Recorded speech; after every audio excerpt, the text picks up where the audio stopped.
नमस्कार प्रिय दर्शकों, आप सबका पुनः एक नई और एक ज्ञानवर्धक कहानी में स्वागत है। यह कहानी बहुत ही ज्ञानवर्धक और बहुत ही प्रेरणादायक है। इस कहानी को शुरू करने से पहले अगर आप इस चैनल पर नए हैं तो इस चैनल को सब्सक्राइब कर लीजिए, बेल आइकन को प्रेस कीजिए और अच्छे कमेंट किया कीजिए ताकि इस पे नए नए वीडियो की नोटिफिकेशन सबसे पहले आपको प्राप्त हो सके।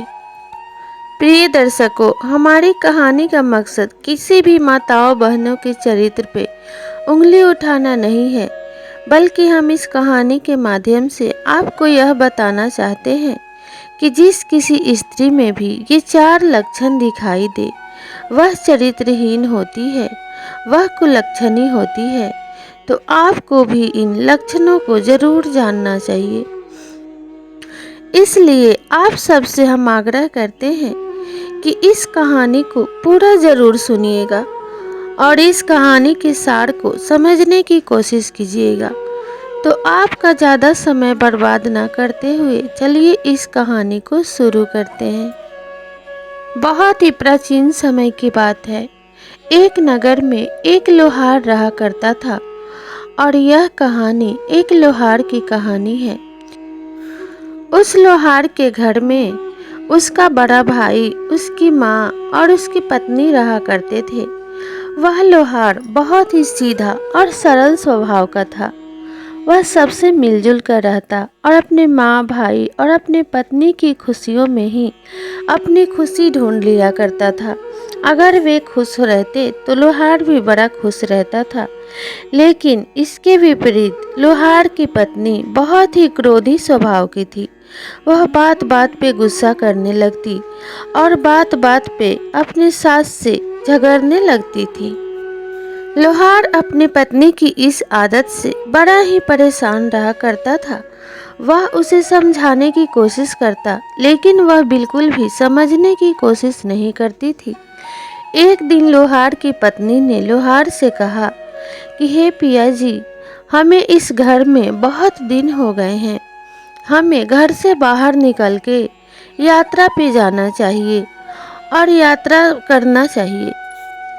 प्रिय दर्शकों, जब लोहार ने अपनी पत्नी की ऐसी बातें सुनी तो उसने कहा कि ठीक है, अगर तुम यात्रा करना चाहती हो तो तुम्हारी खुशी के लिए मैं यात्रा पे जरूर जाऊंगा। और वह अपनी पत्नी को लेकर एक पवित्र धाम की यात्रा पे निकल पड़ा। चलते चलते वे जंगल के रास्ते चले जा रहे थे। दिन भर की थकान के बाद अब शाम हो चुकी थी और चलते चलते अब अंधेरा होने लगा था।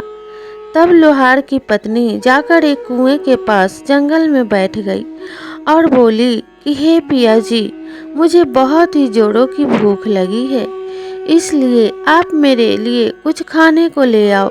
अब मुझसे भूख बर्दाश्त नहीं होती। लोहार उसी क्षण अपने पत्नी के लिए भोजन ढूंढने चला जाता है और लोहार की पत्नी उस कुएं के पास ही बैठी रहती है। जैसे ही लोहार भोजन ढूंढने के लिए जाता है, वैसे ही कुएं के अंदर से एक सर्प निकलकर लोहार की पत्नी को डस लेता है और लोहार की पत्नी की मृत्यु हो जाती है। जब वह लोहार भोजन की व्यवस्था करके वापस लौटा तो उसने देखा कि उसकी पत्नी मृत पड़ी हुई है। अपने पत्नी को इस हालत में देखकर वह बहुत रोने और विलाप करने लगा और उसने अपने मन में विचार किया कि जब उसकी पत्नी ही नहीं रही तो वह जीकर क्या करेगा। और उसने एक पत्थर पे सिर पटक पटक कर अपनी जान देने की ठान ली और एक पत्थर पे सिर पटकने लगा। उसी समय आकाशवाणी हुई कि रुक जाओ, अगर तुम अपने पत्नी से इतना ही प्रेम करते हो तो तुम्हारी पत्नी वापस से जिंदा हो सकती है, लेकिन तुम्हें उसको अपनी आधी आयु देनी होगी। लोहार ने जब इस आकाशवाणी को सुनी तो लोहार तुरंत ही अपनी आयु देने के लिए तैयार हो गया। इस पर आकाशवाणी ने कहा कि हे लोहार, तुम अपनी पत्नी का नाम लेकर 3 बार उसका नाम प्रेम से पुकारो और तुम्हारी आयु उसको मिल जाएगी और वह पुनः जीवित हो जाएगी। लोहार ने ऐसा ही किया। उसने अपने पत्नी की तरफ देखा और बड़े ही प्यार से 3 बार उसको पुकारा। इस तरह लोहार की आधी आयु उसे मिल गई और वह पुनः जीवित हो गई और उठकर खड़ी हो गई। जब लोहार की पत्नी जीवित हो गई तो उसे इस बात का जरा भी ज्ञात नहीं था कि उसकी मृत्यु हो गई थी और उसके पति ने अपनी आयु देकर उसे जीवित किया है। और लोहार भी इस बात को अपनी पत्नी को नहीं बताता है। वह उसे इस बात का आभास नहीं दिलाना चाहता था कि उसकी मृत्यु हो चुकी थी। लोहार इसीलिए इस बात को छिपा के रखता है क्योंकि वह अपनी पत्नी से बहुत प्रेम करता था। प्रिय दर्शकों, अब लोहार और लोहार की पत्नी वहां से आगे चल देते हैं और चलते चलते एक नगर में पहुंच जाते हैं। उस नगर में एक मिट्टी के बर्तनों की दुकान होती है। लोहार ने जब उस मिट्टी के बर्तनों का दुकान देखा तो उसने अपने पत्नी को वहीं पे बैठा दिया और स्वयं भोजन की व्यवस्था करने चला गया। वह मिट्टी के बर्तनों का दुकान एक कुम्हार का था और वह कुम्हार बहुत ही आकर्षक था, बहुत ही सुंदर था। इतने सुंदर कुम्हार को देखकर उस लोहार की पत्नी उस पे आकर्षित हो जाती है और मोहित हो जाती है और उस कुम्हार से कहती है कि हे कुम्हार, तुम बहुत ही सुंदर मिट्टी के बर्तन बनाते हो और तुम्हारा रूप और यौवन बहुत ही सुंदर है। तुम एक बहुत ही सुंदर व्यक्ति हो और मैं तुम पे आकर्षित हो चुकी हूँ। मैं तुमसे प्रेम करने लगी हूँ। मैं तुम्हारे ऊपर मोहित हो गई हूँ। अगर तुमने मुझे स्वीकार नहीं किया तो मैं अपने प्राण दे दूंगी और तुम्हारे ऊपर एक स्त्री की हत्या का पाप लग जाएगा। तो क्या तुम इस पाप के साथ जी पाओगे? इस पर उस कुम्हार ने कहा कि अगर तुम मुझसे इतना ही प्रेम करने लगी हो और मेरे ऊपर इतना ही मोहित हो गई हो और मेरे लिए अपने प्राण भी देना चाहती हो तो मैं तुम्हें स्वीकार करने के लिए तैयार हूँ। मैं तुमसे विवाह भी करूँगा, लेकिन तुम्हारा इतना सुंदर पति है और तुमसे इतना ज़्यादा प्रेम भी करता है, तुम उसे क्यों छोड़ देना चाहती हो? प्रिय दर्शकों, जब वह लोहार भोजन प्राप्त करके लौटता है तो उस कुम्हार की दुकान पे अपने पत्नी को ना पाकर परेशान हो जाता है और उस कुम्हार से पूछता है कि मैं अपनी पत्नी को यहीं छोड़ कर गया था। मेरी पत्नी कहाँ है? यहाँ से कहाँ चली गई? कहीं तुमने उसे कुछ नुकसान तो नहीं पहुँचाया है? इस पर वह कुम्हार कहता है कि कैसी बातें कर रहे हैं, मैं भला आपकी पत्नी को नुकसान क्यों पहुँचाऊँगा? आपकी पत्नी ठंडी शीतल हवा खाने के लिए उस खाई के पास जाकर खड़ी है। वहाँ पे बहुत सुंदर हवाएं चलती हैं, इसलिए वह वहीं पे जाके हवा का आनंद ले रही हैं। जब लोहार अपनी पत्नी को ढूंढता हुआ उस खाई के पास पहुंचता है तो लोहार की पत्नी पहले से ही खड़ा अपने पति का इंतजार कर रही थी और जैसे ही लोहार को देखती है, लोहार को अपनी मीठी मीठी बातों में फंसा लेती है और मीठी मीठी बातें करने लगती है। लोहार को बातें करते करते इस बात का जरा भी ध्यान नहीं रहा कि उसकी पत्नी उसके साथ छल करने वाली है और बातें करते करते वह लोहार की पत्नी उस लोहार को उसी खाई में धक्का दे देती है। दर्शकों, ऐसा माना जाता है कि जो स्त्री चरित्रहीन होती है और जो स्त्री कुलक्षणी होती है वह अपने ही आँखों के सामने हंसते हंसते अपने पति की मृत्यु को देख सकती है और अपने पति को मौत के हवाले भी कर सकती है और ऐसा करने में वह जरा भी संकोच नहीं करती है और ना ही उसके दिल में ऐसा करते वक्त दया होती है। अपने पति को खाई में धक्का देने के बाद वह लोहार की पत्नी उस कुम्हार के पास चली जाती है और उसके साथ विवाह कर लेती है और उसी के साथ रहने लगती है। अगली शाम जब खाई के पास एक व्यक्ति ऐसे ही घूमते घूमते जाता है तो वह खाई में एक व्यक्ति को घायल अवस्था में देखता है। वह कुछ लोगों की सहायता लेकर उस व्यक्ति को खाई से बाहर निकालता है और एक अच्छे वैद्य के पास लेकर जाता है और कई दिनों के इलाज के बाद वह लोहार पुनः स्वस्थ हो जाता है और अच्छा हो जाता है। जब वह लोहार पूरी तरीके से स्वस्थ हो जाता है तो वापस से उस कुम्हार के घर जाता है और अपनी पत्नी को ढूंढने लगता है। जब अपनी पत्नी को उस कुम्हार के घर में देखता है तो उसे डांटने लगता है और कहता है कि तुम यहाँ पर क्या कर रही हो? किसी पराये मर्द के पास होना तुम्हें शोभा नहीं देता है। तुम मेरी पत्नी हो। जब इतनी बातें वह कुम्हार सुनता है तो कहता है कि यह मेरी पत्नी है और मेरी पत्नी को डांटने की तुम्हारी हिम्मत भी कैसे हुई? यह पहले तुम्हारी पत्नी थी, लेकिन तुम्हारे खाई में गिरने के पश्चात मैंने इससे विवाह कर लिया है, इसलिए अब इसके ऊपर तुम्हारा कोई भी अधिकार नहीं है और ना ही तुम इसके पति हो। इतना सुनकर उस लोहार को गुस्सा आ जाता है और दोनों आपस में झगड़ने लगते हैं।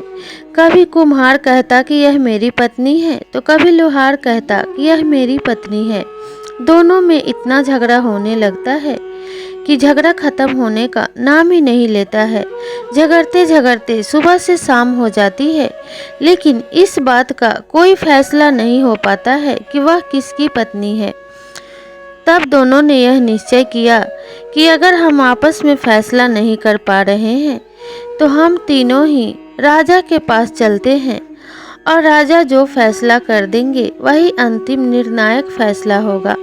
और यही मन में विचार करते हुए वह कुम्हार, लोहार और वह पत्नी तीनों ही राजा के पास चले जाते हैं। प्रिय दर्शकों, राजा के पास जाने के बाद राजा ने उन तीनों की बातें सुनी और उस पर विचार किया और लोहार से पूछा कि हे लोहार, क्या तुम्हारे पास कोई सबूत है कि यह तुम्हारी पत्नी है? जब लोहार ने राजा की बातें सुनी तो कहा कि नहीं महाराज, मेरे पास कोई सबूत तो नहीं है कि यह मेरी ही पत्नी है, परंतु यह मेरी ही पत्नी है। इसे लेकर मैं यात्रा पे निकला था और यात्रा करवाने के लिए मैं जा ही रहा था कि रास्ते में इसे एक सर्प ने काट लिया और वहाँ मैंने अपनी आधी आयु देकर इसके प्राणों की रक्षा की। फिर कुछ देर आगे आया तो मैंने एक कुम्हार का दुकान देखा तो उस पे इसको बिठाकर मैं भोजन की व्यवस्था करने गया था। उतने ही देर में इन दोनों का चक्कर चला और मेरी पत्नी ने मुझे खाई में धक्का दे दिया। मेरे प्राण बच गए हैं, इसलिए मैं इसे वापस लेने आया हूँ। जब राजा ने उस लोहार की ऐसी बातें सुनी तो कहा कि अगर तुमने इसे अपनी आधी आयु दी है तो अगर तुम वो आयु वापस ले लोगे तो अवश्य ही इसकी मृत्यु हो जाएगी और इस बात का पता चल जाएगा कि यह तुम्हारी ही पत्नी है। तो मैं यह परख के देखना चाहता हूँ। इस पे उस लोहार ने कहा कि हाँ महाराज, इस दुष्टा से मैं अपनी आधी आयु वापस लेना चाहता हूँ, क्योंकि मैंने इसे अपनी धर्म पत्नी और एक पतिव्रता स्त्री मानकर इसे जीवित करने के लिए मैंने अपनी आधी आयु दे दी थी। लेकिन इस कुलक्षणी के पास मैं अब कुछ नहीं छोड़ना चाहता, जो अपने ही पति को धोखा देकर एक कुम्हार से विवाह कर सकती है। वह भला किसी का क्या सगा होगी और किसी का भला क्या सोचेगी। उस लोहार की ऐसी बातें सुनकर महाराज ने उसकी पत्नी के हाथों में एक जल का लोटा दिया और उससे कहा, तुम इस लोहार की आधी आयु लौटा दो। जैसे ही उस लोहार की पत्नी ने आधी आयु लौटाई, वैसे ही उसकी मृत्यु हो गई और यह देखकर सबको पता चल गया कि वह लोहार की ही पत्नी थी। इतना देखकर राजा ने उस कुम्हार को कारावास में डाल दिया और छल करने का आरोप लगाया। और प्रिय दर्शकों, इसी तरीके से लोहार की उस दुष्टा पत्नी को सजा मिल गई और वह पुनः मृत्यु को प्राप्त हो गई। तो ऐसा कहा जाता है कि जो दुष्टा स्त्रियां होती हैं वह किसी की सगी नहीं होती हैं और जो बदचलनी होती है वह किसी को भी किसी हद तक भी नुकसान पहुंचा सकती है और वह अपने पति और परिवार के मान सम्मान को ठेस पहुंचाने में जरा भी संकोच नहीं करती हैं।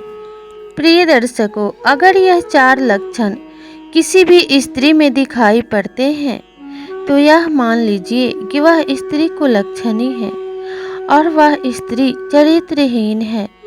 किसी भी स्त्री जाति के ऊपर कलंक लगाना या अपमानित करने का हमारा कोई उद्देश्य नहीं है, लेकिन इन लक्षणों के जरिए और इस कहानी के जरिए आप वैसी स्त्रियों को पहचान सकते हैं और उनसे सतर्क रह सकते हैं और धोखा खाने से बच सकते हैं। बस इसीलिए हम यह कहानी आपको सुना रहे हैं। तो चलिए जानते हैं पहला लक्षण।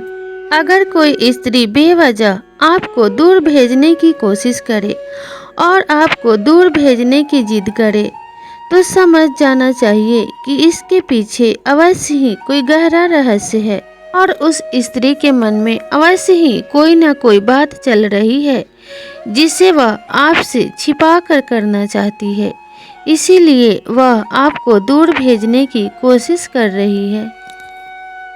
दूसरी बात, अगर कोई स्त्री आपसे बिना बात के बात पे झगड़ने लगे, आपसे मनमुटाव रखने लगे और आपसे बातें छिपा कर रखने लगे और किसी काम को करवाने के लिए अनावश्यक ही जिद करने लगे, तब भी आपको संभल कर रहना चाहिए और समझ जाना चाहिए कि अवश्य ही इसके पीछे भी कोई गहरा रहस्य छुपा है। तीसरी बात, कोई स्त्री अगर बार बार हंसकर किसी जिद को मनवाने की कोशिश करे और वह काम अनावश्यक है, जरूरी नहीं है, तब भी आपको संभल कर रहना चाहिए और यह समझ जाना चाहिए कि इसके पीछे भी कोई न कोई तथ्य अवश्य ही छिपा है। चौथी बात, जो भी स्त्री अनावश्यक ही आपको घर से दूर यात्रा पे भेजने की कोशिश करे और आपको अपने से दूर रखने की कोशिश करे तो आपको समझ लेना चाहिए कि इसके पीछे भी कोई गहरा रहस्य छिपा है और वह आपसे दूर ही रहना चाहती है। तो प्रिय दर्शकों, इन 4 कामों की जिद करने वाली स्त्रियां 100% ही चरित्रहीन होती है। प्रिय दर्शकों, ऐसा माना जाता है कि जो भी स्त्री अपने पति से सच्चा प्रेम करती है और अपने पति से सच्चे मन से उसका भला चाहती है, वो कभी भी अनावश्यक ही अपने पति को अपने से दूर नहीं भेजना चाहेगी और ना ही किसी अनावश्यक वस्तु की जिद करेगी और ना ही उसे जिद करके परेशान करने की कोशिश करेगी। इसलिए इन कामों को करने वाली स्त्रियां 100% ही चरित्रहीन होती है, इसमें कोई संदेह नहीं है। तो प्रिय दर्शकों, आपको यह कहानी कैसी लगी हमें कमेंट बॉक्स में ज़रूर बताइएगा और कहानी अच्छी लगी हो तो अपने परिवार और मित्रों के साथ इसे ज़रूर शेयर कीजिएगा और चैनल पे नए हो तो चैनल को ज़रूर सब्सक्राइब कीजिएगा। तो मिलते हैं अगले वीडियो में, तब तक के लिए नमस्कार।